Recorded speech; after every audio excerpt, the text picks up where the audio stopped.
Chapter 12 from the Book of Fairy Tales, A Tale of Two Hades. So there were two of me, and as you could imagine, it was delightful. It was twice the fun, twice the devilry, and twice the pizzazz hands. I never tired of letting everyone know how much I enjoyed my own company. After the string splitting ceremony, the party disbanded. The Fates went back to their realm. The Odd Sisters returned to the Deadwoods to look for a way to create a new Circe. I told them if they found the spell they needed, I would use my powers as a god to help them. I brought the other me to the Forbidden Mountain so we could make our plans to overthrow our brother. The Odd Sisters gifted us with 2 of their magic mirrors so we could stay in contact with each other when the other me eventually went back to the underworld. Not that we needed them, but I think the Odd Sisters liked feeling as if I owed them a favor. And the fact was, I did owe them, but not because of the mirrors. I owed them a great debt because I had taken their sister away, allowed them to think she died in a fire, and I just sat there watching them mourn. Of course, mourning wasn't something that usually affected me. I am literally surrounded by death, and I am not in the habit of feeling guilty. But I did. I felt guilty for what I had done, and the other Hades chided me for it mercilessly, and at every opportunity. Honestly, he was a bit of a jerk. Though the Odd Sisters and the Fates said the other Hades and I would be exactly same, that wasn't quite true. The other me was more like I was before I came to the many kingdoms, fueled purely by his hate and bitterness, and honestly, I didn't see a problem with that. We have our reasons for hating our brother and our life in the underworld, and if he wanted to hold on to all that and use it for our fight against our brother, then more power to him.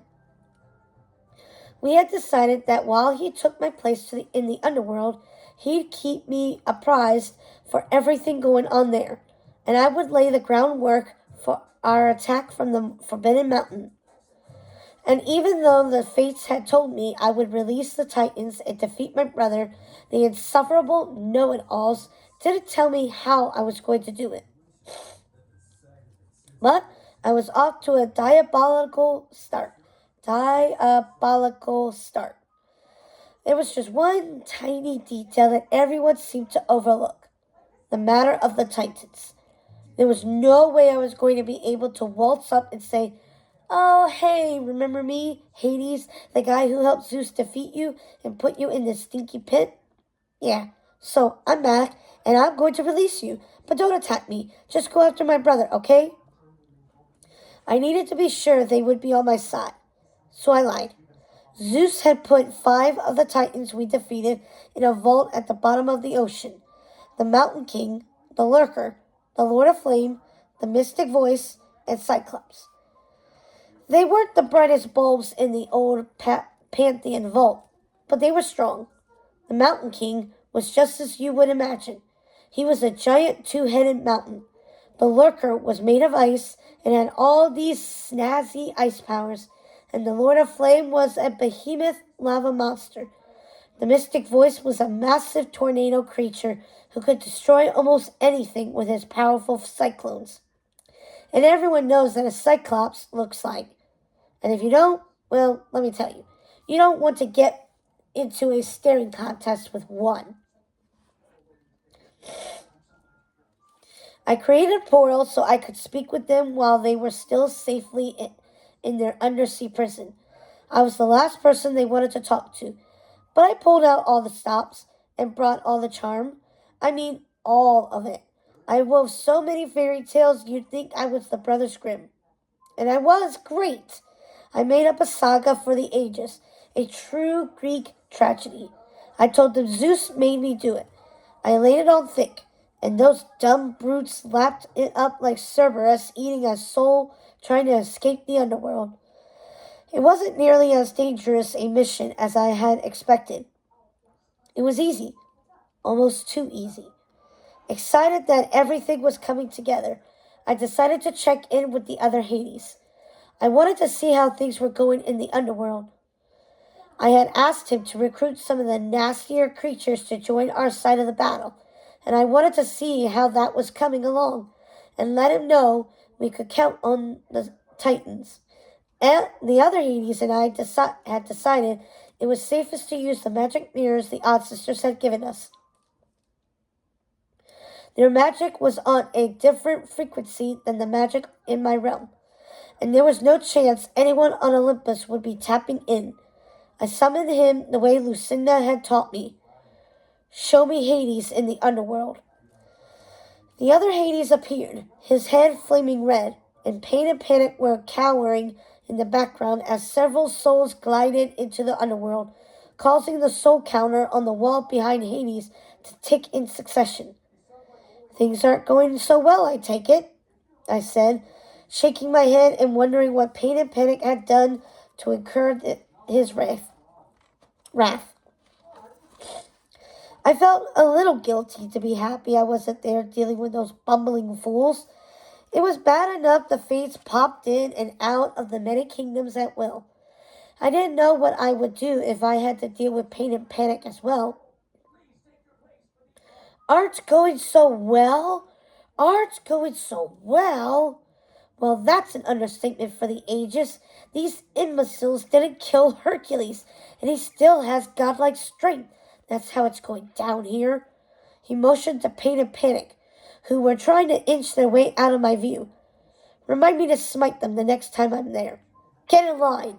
The planets will be aligned in a matter of weeks, and now we have to find a way to kill Hercules. The other me shot flames at the little devils, making them scatter out of the room. What are you talking about? We have almost 18 years. There's plenty of time.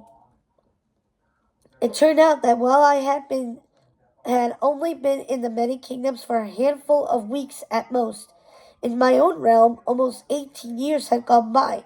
It didn't make sense. I guess time flies when you're having ice cream parties and decorating your new fortress. And don't forget your crushing guilt. I'm sure that passes the time. Don't act like I'm up here floating on clouds like a big old baby. I just tricked the Titans into blaming Zeus for everything, and they've agreed to fight on our side.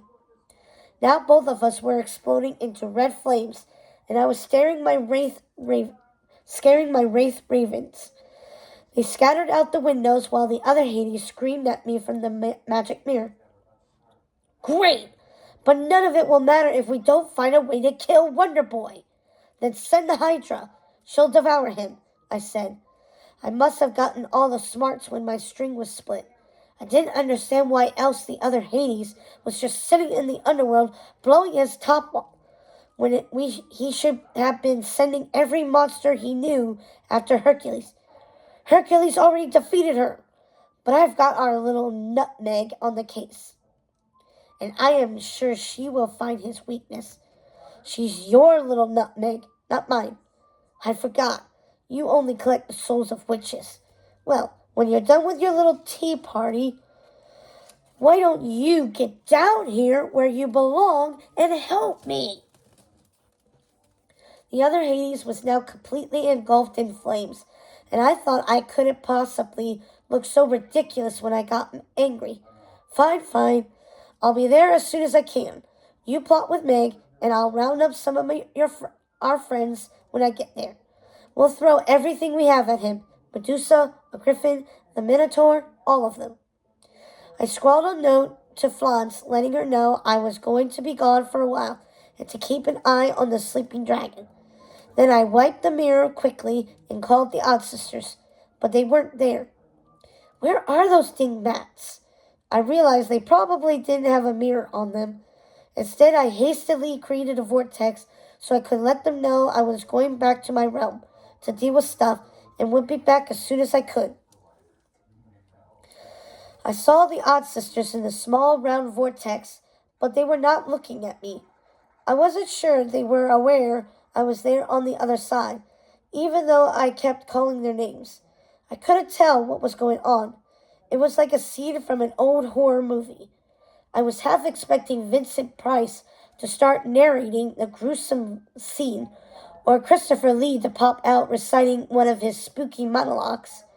The Odd Sisters were huddled in a dark basement with Gothel, surrounded by candles, and when one of them moved to the side, I saw they were standing over Primrose's and Hazel's dead bodies, and between them was a young girl who looked like she was under a sleeping curse.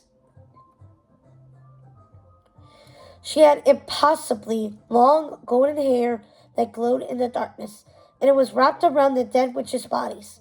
The Odd Sisters' hands were bleeding, and the blood was dripping all over the sleeping girl and the dead witches as they chanted, "Hey, Dingmat, turn around!" My voice startled them, making them spin in my direction. "So this is what you're up to when you're away? Blood magic? I told you it isn't safe." The Odd Sisters looked like children who had been caught stealing candy, but their expressions quickly turned impish. Their faces looked pale and frenzied from the magic they were doing. "We're helping Gothel. Her sisters died, and we're trying to bring them back. You're the one who told us to make friends. This is what friends do," said Lucinda, smearing blood on her face as she pushed the hair out of her eyes. "Who is that little girl? You know what? Never mind. I don't have time to watch the sequel to The Craft. I'm taking a short trip to the underworld to fulfill a cosmic prophecy. Please try not to get into any more trouble before I get back." I was livid. It's not that I'm against necromancy. I've reanimated tons of dead people. It's pretty fun, actually. And it was none of my business if they wanted to put a princess under a sleeping curse and smear blood all over her. But there was something about the scene that just sent a chill through me. The same feeling I got when the Fates and Wraith Queens said the Odd Sisters would destroy the worlds when they found out who they really were. I had to wonder if I was right to send them on this path. I'd had no idea any of this would happen. I hadn't seen it in the book of fairy tales when I read it, but I didn't have time to think about it, and I didn't have time for the Odd Sisters' antics. I'd have to talk with them when I got back. I just had to hope they didn't do any more damage in the meantime. I made what I thought was a quick trip back to the underworld to round up some of my old friends, like Medusa, the Griffin, and the Minotaur. They all agreed to try to destroy Hercules, and I promised them places of honor in the new ruling pantheon if they succeeded. The other me was busy recruiting more monsters of his own and working with Meg by way of threats to see if she could find Hercules' weakness. I didn't know much about Meg, only that she had sold her soul to the other me, and now she was one of his unwilling minions. It seemed like he and Meg had things covered, so I went back to the many kingdoms to check on the Odd Sisters. I was only away for a matter of days, but years had passed in the many kingdoms while I was gone. By the time I got back, the Odd Sisters had created a new Circe all on their own, without my help, and Maleficent had woken up and was squatting in my fortress, the Forbidden Mountain. I had foolishly thought that since so much time had passed in the underworld and Olympus while I had been in the many kingdoms, that meant almost no time at all would have passed in the many kingdoms while I was helping the other me. But it would seem that it was not the case. It didn't make sense, and everything had gone terribly wrong. I saw it the moment I walked into the Odd Sisters' house.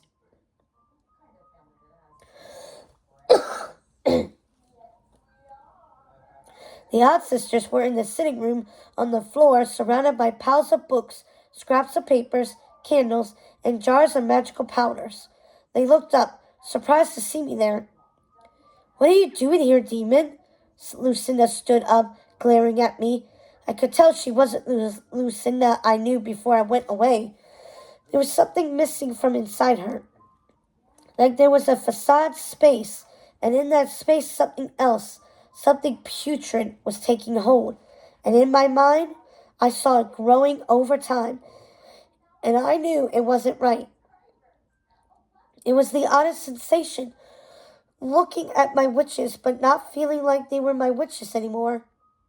They weren't themselves, and it sent that same chill through my body. What happened to you?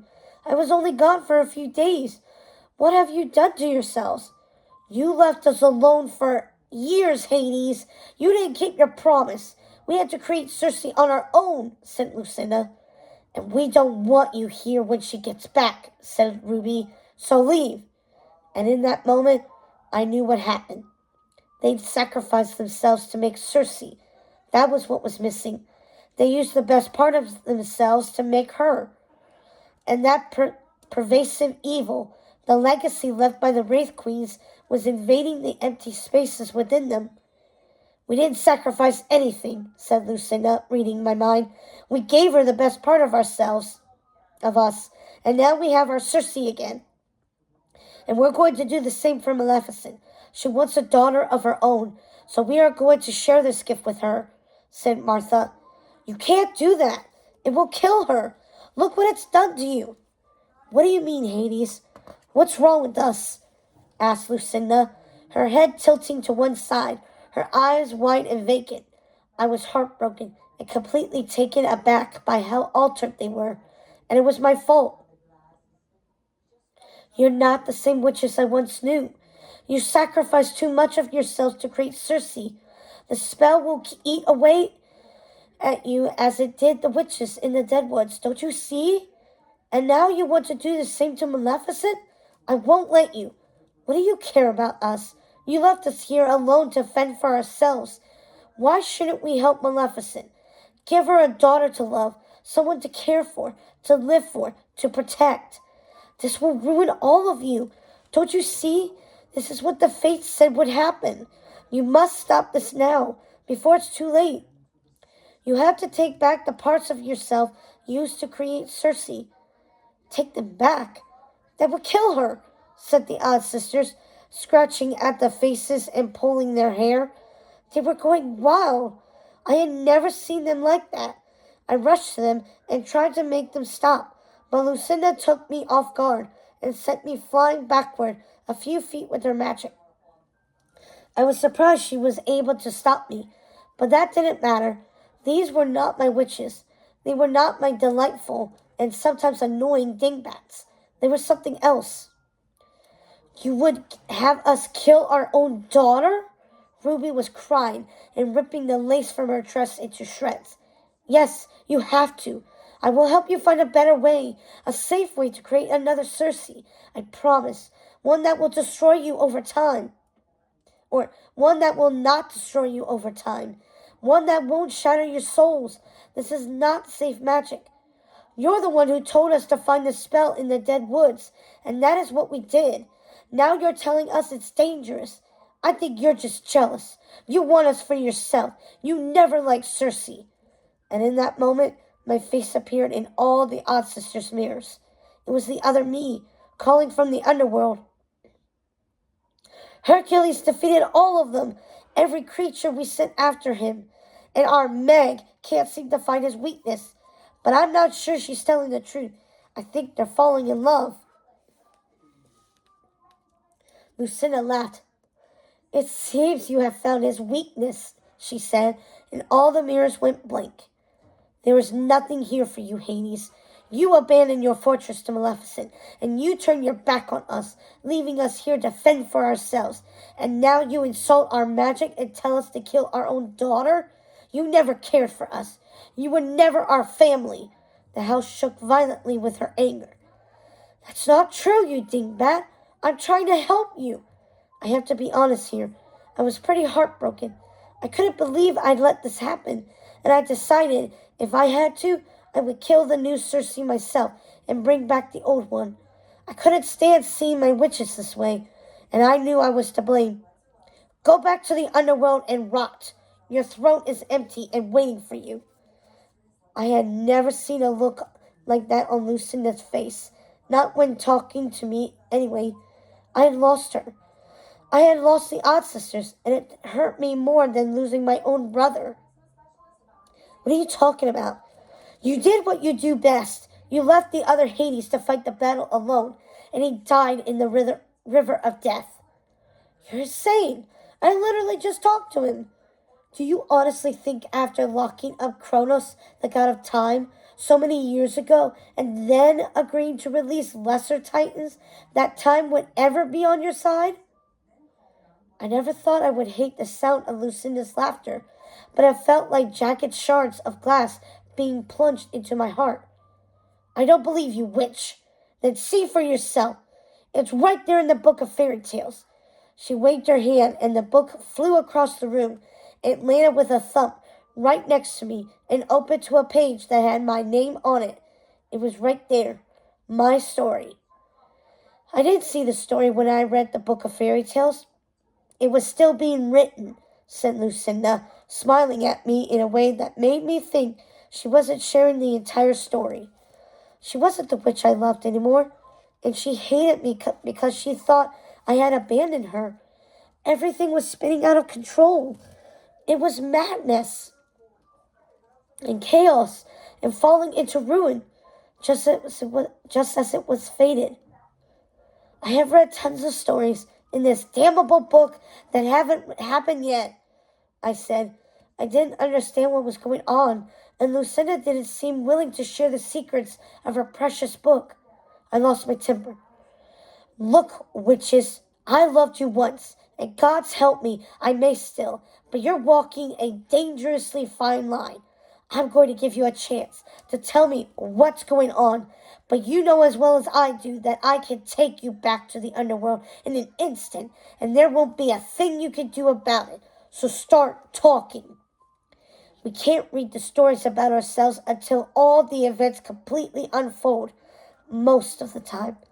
Sometimes we can see them as they are being written, sometimes we can't, which seems to be the case with your tale. Look, there's still more to the story, something even we can't see. It seems our fates will be forever entangled, and only time will reveal how. This didn't seem possible. This is insanity, I said.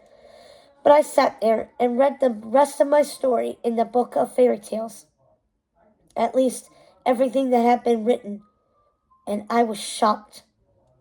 The other Hades made a deal with Hercules to give up his powers for 24 hours in exchange for Meg's soul. Good thinking, but it obviously didn't work. Lucinda was right. Meg was Hercules' weakness, and like all love-struck fools, Hercules agreed, only to find out she had been working with the other me all along. After the deal was struck, the other Hades took off in his winged chariot. And let me say, that chariot was awesome. It had black leathery wings on each side and a winged face, and it was pulled by a giant black dragon with red eyes.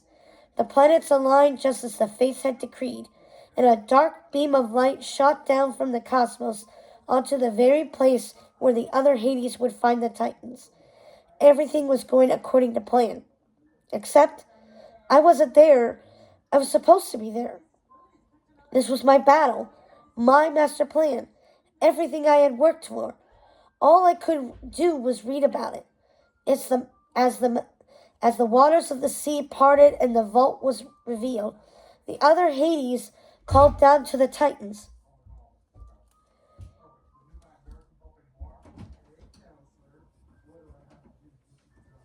He was commanding and magnificent to behold. Brothers, Titans, look at you in this squalid prison. Who put you down there? He yelled. Hi, sweetie. Zeus, the Titans called out. And now that I've set you free, what is the first thing you're going to do? His voice was deep, villainous, and imbued with his dark intentions. Yes, sweetie. Okay. Destroy him! The Titans rumbled. One by one, the colossal Titans marched toward Olympus, all except Cyclops. The other Hades sent him off to kill Hercules. A brilliant plan. A plan that should have worked. Hercules was human now, vulnerable. Everything was in our favor. There was no way Hercules could win a fight against a Titan without his godlike strength. Except he did. All because of a technicality.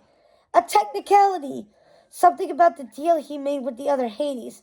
Some stupid thing about no harm coming to Meg. And when she got hurt, well, the deal was off. And Hercules got his powers back. Meanwhile, the other me was sitting on the throne on Olympus, sipping honey wine out of a glass with an umbrella in it like a fool, while the lurker and the Lord of Flame encased Zeus in hardened lava. And who shows up but Hercules, just as the fates said he might? And the rest is history, or myth, or however you chose to look at it. For me, it was a defeat. The looks on the odd sisters' faces as I read the book of fairy tales told me it was all true. All right, give me 1 minute, sweetie, okay? I saw everything in my mind's eye as I read the book of fairy tales, almost as if I were watching the events in one of the odd sisters' magic mirrors. I wish I had been. Maybe I could have helped, stopped it, changed the course of destiny. But there was nothing I could do when I saw Hercules ride into the underworld on my dog and knock the other me into the river of death, sealing my fate. I failed. I failed the other Hades. I failed myself, and I failed the odd sisters. It seemed that was my fate. Just as it was my fate to take the throne in the underworld again.